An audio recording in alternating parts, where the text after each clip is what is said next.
विश्वरत्न doctor Babasaheb Ambedkar यांच्या 135व्या जयंती निमित्ताने Bodhisattva doctor Babasaheb Ambedkar जयंती उत्सव मध्यवर्ती महामंडळाच्या माध्यमातून रात्री 13 तारखेपासून कार्यक्रमाला सुरुवात झालेली आहे।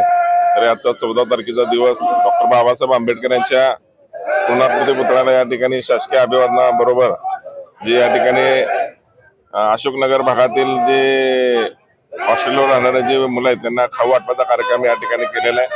त्याचबरोबर सोलापूर शहरामध्ये विविध सामाजिक संस्था मंडळाच्या माध्यमातून आजच्या दिवशी मिठाई आणि भोजनाची व्यवस्था बरेच मंडळामध्ये केलेलं आहे। उद्यापासून जे सामाजिक सांस्कृतिक कार्यक्रम आपल्या आपल्या मंडळाच्या पेंडॉलमध्ये या ठिकाणी सुरू राहतील। 19 तारखेला ह्याच चौकातून लाखोच्या संख्येने डॉक्टर बाबासाहेब आंबेडकरांच्या या पूर्णाकृती पुतळ्याला अभिवादन करून भीमसैनिक या ठिकाणी जल्लोषामध्ये या मिरवणुकीची सांगता करण्यासाठी 19 एप्रिल रविवारच्या दिवशी लाखोच्या भीमसागराच्या उपस्थितीमध्ये हा सोहळा या ठिकाणी संपन्न होणार आहे। तरी आपल्या माध्यमातून आजच्या या डॉक्टर बाबासाहेब आंबेडकर यांच्या 135व्या जयंती निमित्ताने सोलापूरमधल्या सर्व समाज बांधवांना मी माझ्या कुटुंबाच्या वतीनं आणि मध्यवर्ती महामंडळाच्या वतीनं मी त्यांना कोटी कोटी शुभेच्छा देतो।